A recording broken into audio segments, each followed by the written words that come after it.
Hey everybody, welcome back to the channel. My name's Ryan. Today we're going to be talking about Magik solo clears, how I got mine. I've done this a couple times now. I got that Queen of Limbo title, which is pretty sick. And Magik's just super fun to play in this game mode. She's my favorite of all of them to play.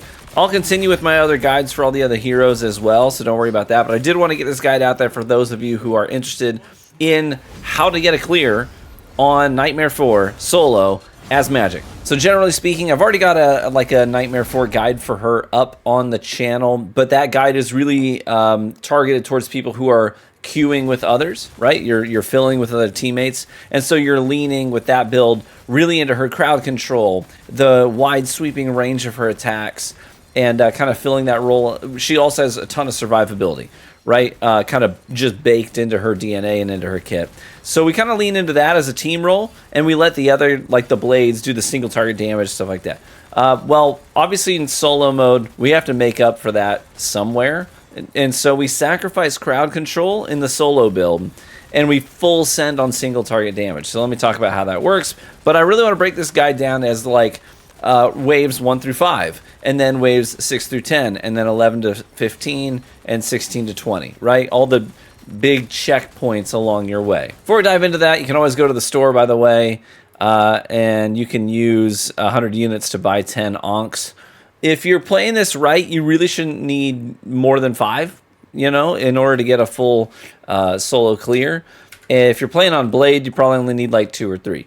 But anyways, let's start breaking this down. I'm going full red tree, and then I'm using Immortal Will right here to deactivate Dark Child, give myself a permanent boost to health and damage. And then here in this, we are doing Limbo Step. So this is just the only reason I have this one equipped. This is not an attack. I will never use this in my solo clears as an attack. It is only a repositioning tool, but we will be using it a lot. So we don't want Dark Dash because that's going to bring people with us, and we don't want to do that. This is purely a repositioning tool, but we're also going to get to a point when we hit 120 red cards where this is always going to be cooled down, because every time we do a detonation with our soul mark, which is going to be constant, those are going to be detonating literally 24/7 the whole time.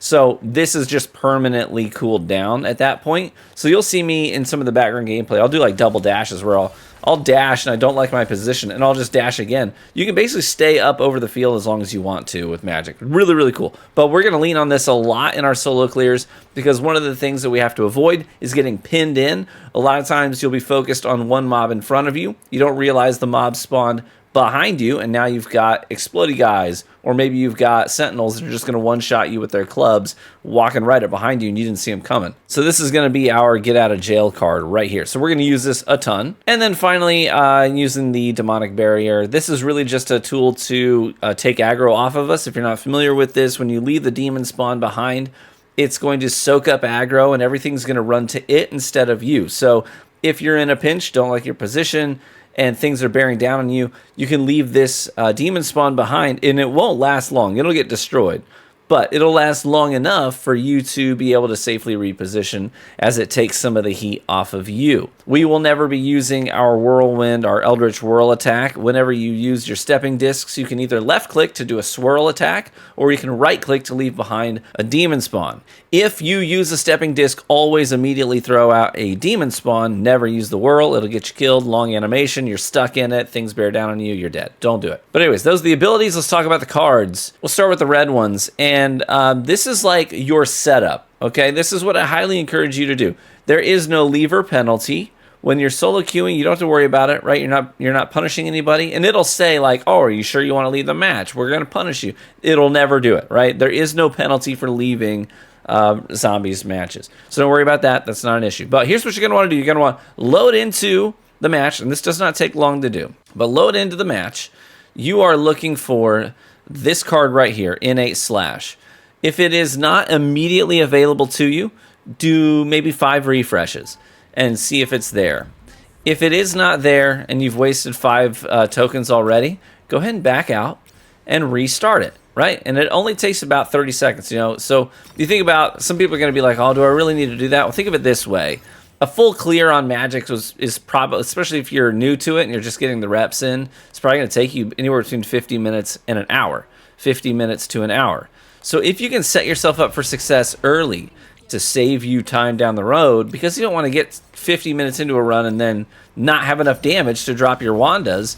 That would really suck. 50 minutes wasted is a big deal. As opposed to, you could have just loaded in a few times and blown 30 seconds here and there, maybe just wasted a couple of minutes until you get the right setup that's going to serve you better down the road. So save yourself time later by doing what you need to do up front. So like I mentioned earlier, we need a ton of damage as Magik, and you'll see we have no problem with that. The way I'm building this out, by the time you get to double Wanda, you're breaking her bubbles before you can even have enough time to strafe circle around her one time. I mean, we're talking like 5 seconds to break her bubble, because we're going to be stacking so much damage. So here's what we want to do. You load into the match, you try to find innate slash within your first 5 pages. If it's there, and not just any innate slash, I'm talking about the legendary one. Normal form, soul sword damage, plus 85%, which is huge damage buff. But then, this is a 2-step thing. Okay, we need to get innate slash legendary, and then we're going to gamble. We're going to roll the 15 card, the random 15 card. We're going to cross our fingers and hope that we get a duplicate. So you can get a card that will duplicate randomly any cards you already have in your possession. Obviously, if the only card we've bought so far is this one, innate slash legendary, then that's the only card that can be duplicated. So we might get 3, we might get 4, you might get the Holy Grail and get the legendary 5 duplicates. I have had that happen, and so I start off with 6 legendary innate slash cards right off the rip, which is insane. My first clear, though, I managed to clear it with just the 3 duplicates. Okay, so it's not like, oh, I only duplicated it 3 times, I should start over. You can probably make that work. 5 is the Holy Grail, and I've gotten that as well, which is pretty... you're literally going to coast all the way to double Wanda if that happens. It's kind of crazy. But anyways, take the time to set it up properly, get your innate slash, and then get your duplicate. If that doesn't work out for you, if you get the innate slash and you get something else with the random roll, just back out and try it again. There's no punishment, no penalty. It's just going to cost you 30 seconds to do so. So you may as well do it. Okay, now that you got that out of the way, you're loaded in, you've got some duplicated innate slashes. How are we building out our Magik? Let's talk about it. So obviously we want to stack 120 red cards as quickly as humanly possible. If you don't get them within the first 5 waves, not a big deal. You're almost guaranteed to get them on wave, right before your first boss fight. Right before you fight your very first boss, which is wave 6 or whatever, that Namor fight. You will get, your 120 moon points to spend. At that point, it'll be a guarantee you're going to have 120 red cards. So if you don't get it within the first 5, not a big deal. It's just you're gonna have to take a little bit longer to bake all of the enemies. Not a big deal. But obviously, we want to buy a bunch of red cards. But we do want to be picky. Okay, we do want to be picky. So let's talk about this. Soul Domain. This increases the range of your primary attack. So we do want some of these. We want enough of these that we can comfortably kite mobs. We want to be able to walk backwards and swing our sword and hit stuff that's in front of us within, I don't know, maybe 20 to 30 yards. But after that, don't do it anymore. Okay, if you're queuing with other people, stacking soul domains is nice because you can reach everything on the map, but we really want damage. Okay, that's the thing that's going to kill your run, is not how fast you can kill mobs, because you can kite them forever if you need to. The thing that's going to screw you over is if you don't have enough damage to kill your bosses in time, to kill them fast enough before you wipe. So take some of these until you start to have just a nice buffer. I'm usually going to take, I don't know, 4 or 5 soul domains, and then I will be done. I will not take any more. Okay? As long as I don't have to, bear hug an enemy in order to hit him, then I'm fine. Okay? We're going to be spreading damage throughout the mobs anyways with our detonations, so it's not a big deal. So, only get 4 or 5 of these, and then leave them alone. Do not ever buy them late in your run, because you will be throwing away currency on something that will not help you in your boss fights. Arcane Sword Dance. You want... I would say, I don't know, maybe 7 or 8 of these. Yeah, 7 or 8 of these. We want to increase our attack speed because that's always helpful. That's more DPS. Okay, so it's never a bad thing to buy an Arcane Sword Dance because the faster we're swinging, the more damage we're doing. Arcane Armor is really nice to have. I like this because it's just a way to supplement your Vitality feature. So let's say maybe you're not getting lucky with Vitality. You can offset that by buying Arcane Armor. This is our bonus HP. We're increasing that pool. So in the clear I've got, I think in the clear I'm showing in the background, when I was at double Wanda, by the very end of it, I think I had just over 9,000 HP. But then I also had stacked enough Arcane Armor that as soon as I hit something, if I'm doing damage, that actually bumps me up another 1350 HP. So I'm all the way, I think I'm up to just under 10,500 HP on that double Wanda. And frankly, I didn't need that much, okay? I never got low in that fight. In fact, you'll see I dropped both of those Wandas without needing a revive.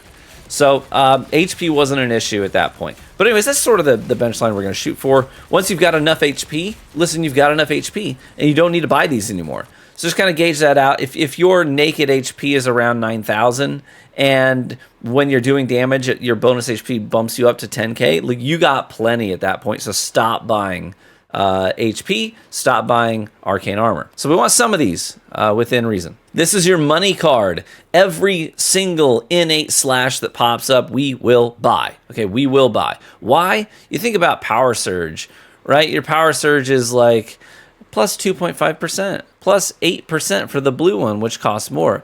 Then you look at innate slash, and the base innate slash is 18%. Okay, that is considerably more than spending that same amount of currency on, what is it, 8% for a Power Surge. So this is your money card. It's going to give you so much more bang for your buck than any other damage card in the deck. Okay, so every innate slash, especially these bigger ones, 35% and the 85%. If you duplicated these and then you start getting more of them, which you will, I mean, these are insanely massive gains. So you buy every innate slash. Devouring Sigil, go ahead and buy every single one of these. Why? Because this card is really valuable because it's a 2-for-1. It is both, look at this, normal form soul mark bonus damage is 8%. You're going to get to the point where every time you swing your sword, you're applying a soul mark to an enemy. And this includes bosses.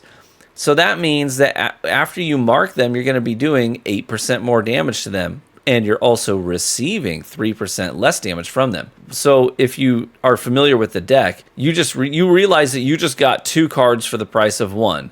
You got a Power Surge, tier 2, right, the 8%, and you also just got Moonlight Protection, which is minus 2.5% received. This is 3%, so it's actually better than that. So you just got 2 cards for the price of 1. This is a huge card. You buy every Devouring Sigil. Very, very valuable.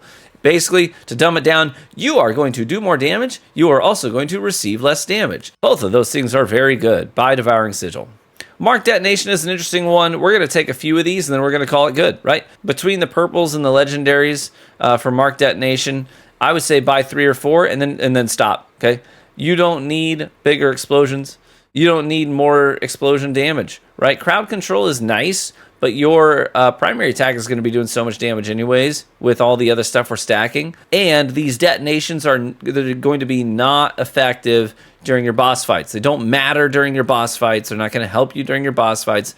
And that's really the thing that stops your runs. So if it's not going to help in that capacity, there's no point in full sending on these cards. So like I said, get 3 or 4 and don't buy any more. 3 or 4 and get no more. That's it for the red cards. So a lot of this it just comes down to knowing which ones to buy and which ones not to buy. Oh, I missed one. Soul Surge. This one's super, super important. You buy every Soul Surge you see.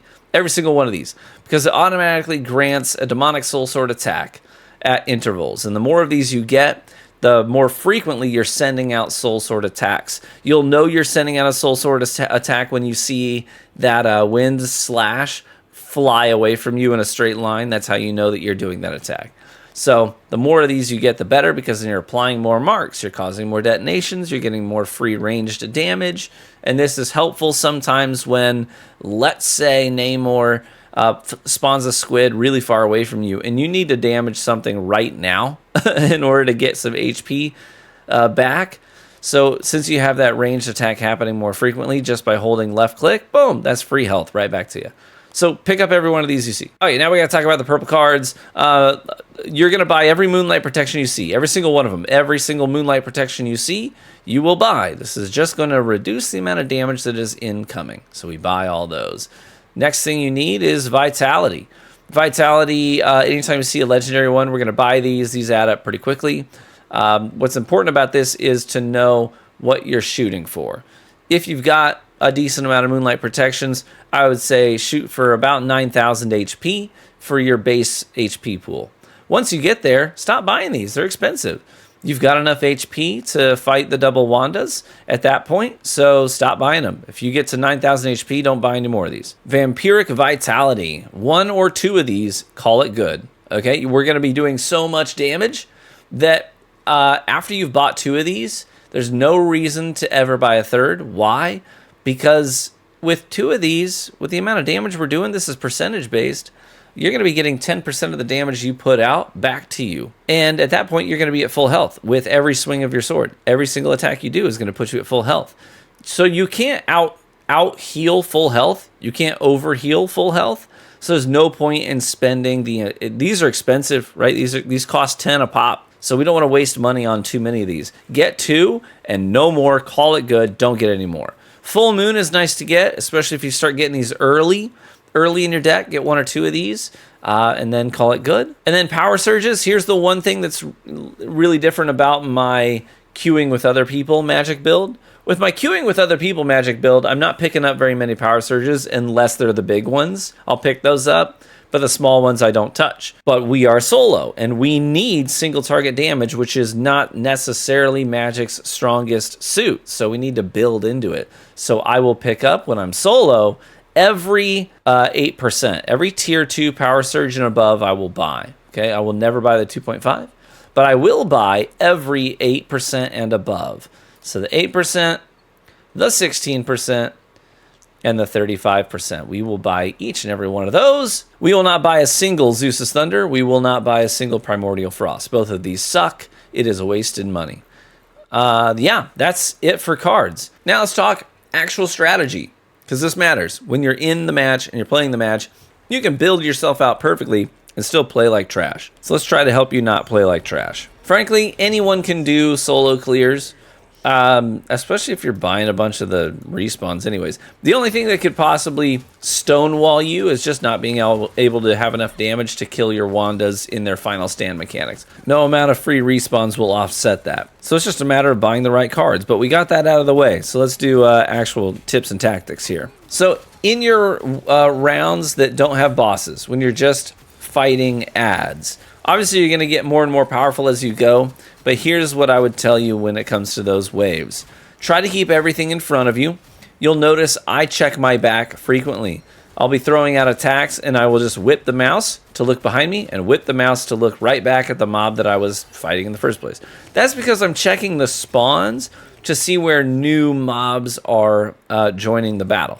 Because the last thing I want is to not see a mob spawn behind me and then get one hit killed from behind. Because most things are going to one hit kill you in Nightmare 4 anyways. So we want to avoid that, obvious. So keep your head on a swivel. Try to keep everything in front of you.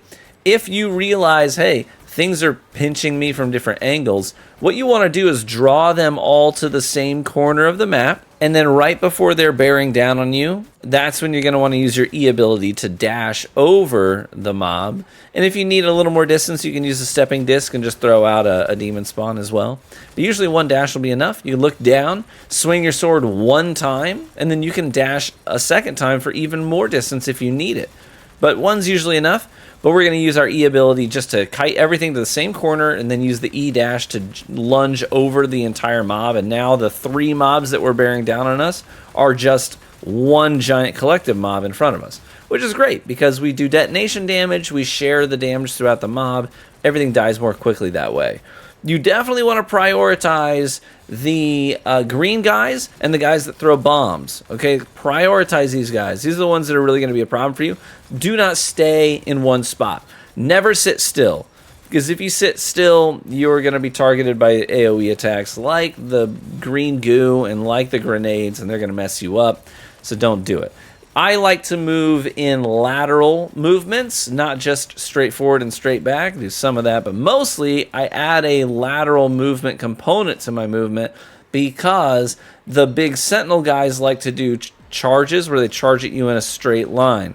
So if you're doing lateral movements, it's very easy to avoid any and all damage coming in from them And if they were to charge you from behind and you didn't see them, if there was a lateral component to your movement, you're going to cause the guys you don't even see to miss, which is helpful. So I just like to move in circles around the map and try and keep everything in front of me, lunge over the mobs when I need to. But let's talk about the boss fights. These are the things that are probably going to give you the biggest trouble. First up is Namor. Okay, Namor has this bubble attack, and this is the one thing that will mess up runs. I think the Namor bubble attack is the most deadly thing in a solo Nightmare run. If you're Blade, no problem. Blade's parry attack pops the bubble, you drop to the ground, you're totally fine. It's just a non-issue, so Blade players are like, what are you talking about? The bubble attack isn't an issue.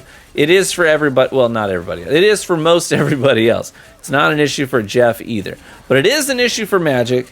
If he puts you in a bubble and you haven't killed the ads yet, that's a problem, because when it locks you in place, and then when that bubble pops, guess where you're going to fall? You're going to fall right down onto the green guys, right down onto the exploding ads, right down onto the sentinels that can one-hit kill you with their clubs. So here's my recommendation. There are two things I would recommend. One is, if you do get bubbled, look at the ground and see if there are ads waiting for you to fall. If there are ads waiting for you to fall, instead of attacking, as soon as that bubble pops, I want you to hit your E ability to dash in any direction other than straight down onto the ads. This is a really great way of avoiding death, is as soon as the bubble pops, like, you can just sit there and spam E while you're holding left click, and as soon as the bubble pops, you will dash off in whatever direction you're looking at, which is helpful so that you don't just fall straight down to your death. That's a great way to avoid that issue. The other way to avoid getting bubbled in the first place, here's what I like to do on the Namor fight. So I actually like to do this thing where I lunge. I use the E ability to lunge to different clusters of squids around the battlefield. Obviously, first things first, take care of the ads. You want to take care of the ads as quickly as possible, because they're the things that will ruin you if they combo with the bubble. So try to take out the ads first and then focus on Namor. Once you get it down to just Namor, we're going to be using our E ability to lunge to different groups of squids. Okay, so we'll dash to a cluster, swing a few times at them and pop them, dash to a different cluster and keep swinging, dash to a cluster and swing. That's going to help if we're mobile enough and we're using that E ability every few seconds. We're not going to get bubbled and we're not going to get popped up into the air. Okay, it's a fun way to prevent it, and it's just kind of a fun way to play. It's really dynamic, right? You feel that power fantasy as you're just lunging all around the map and killing squids. But the first Namor goes down pretty easily. He's not a problem. First Namor is a chump. We move on. So the next boss fight is the Wanda fight. Just one Wanda. This is no problem. Let's talk about it. Again, first things first, you're going to take care of the ads first and foremost. After that, we're going to focus on Wanda herself. Now, with Magik, as you are leveling up your red cards and you get to 120, she has sort of this omnidirectional attack component, where every time you swing at something in front of you, you're also going to be sending out these other attacks in different angles around you. So here's the thing. If you hug Wanda, I mean you are close enough to lick her kneecaps, then a bunch of your omnidirectional attacks are also going to hit her, in addition to your primary swing. So if you hug her, you're getting several more hits for the price of one. And you'll see that's how I pop her bubble so quickly as well. And you'll see several slash marks indicating a hit on the bubble itself. And if I'm further away, I'll only see like 1 or 2. But if I'm hugging her, I see like 6, right? So this is a great way to add an exponent to your damage as Magik, is you hug that Wanda, especially when she's in her bubble form and she's doing her detonations. And I'm going to just circle her slowly. And sometimes it's like she's not sending out a ton of those immobility bubbles to lock you in place. So I'll sidestep one of them, and then I'll just stop moving. And I'll start hitting her. And then after, I'll count to like 2, and then I'll start moving again. And then another one will pop up next to me because I just walked out of it. So you don't have to be like constantly in motion. You can just kind of keep it low key, keep it calm, barrel stuff her, be close enough to lick her kneecaps, and you'll do a ton of damage. You'll usually break that bubble before you can even do one circle around her. If you cannot break her bubble in one circle around her, that is your indicator that you do not have enough damage in your build. Okay, start focusing on damage. Focus on your power surges, focus on your innate slashes, things like that, that will give you direct damage. So that's sort of your litmus test. If you can't break her bubble in one pass around her, you don't have enough damage, build into it. Now we get to the first real difficult part. Everything up until this point should have felt fairly easy, but once you get to wave 15 and you're fighting Wanda and Namor at the same time, this is where things get a little tricky. Again, first thing we're going to do is we're going to focus on the ads. We want to kill the ads first, so we just get down to the 2 bosses and nothing else. Don't worry about the 23 squids that are going to be on the screen. As long as you are doing damage, you'll be out healing the damage that's coming into you. Now, once you've got it down to the 2 bosses, here's what I would recommend. Try very hard not to hit Wanda, okay? If you bought too many soul domains, that'll be even more hard because you've increased your range too much. But try to keep your back to Wanda and pretend like she's not there. Stay in motion and just focus the squids and nothing else. Don't try to hit anything except for squids. Use your E ability to dash from cluster to cluster, and that way you'll avoid the bubble attacks. But your primary goal here is to kill Namor before Wanda ever goes into her bubble form. Now, sometimes you will just passively do damage to Wanda and she'll get to that point where she'll go into her bubble form. If she does, try and make sure that you get Namor onto the ground before she does. Okay, if you've got Namor on the ground, you can out-heal all of her explosions. Again, just ignore her. All you want to do is circle Namor and try to beat him to a bloody pulp and pretend Wanda isn't on the field. But you do want to keep moving because you don't want Wanda to put her immobility bubble on you while you're trying to kill Namor, because then you'll get stun locked and then wailed and it's a problem. So stay in motion. And then on top of that, what you want to do is every time that wail gets thrown into the air, check the floor.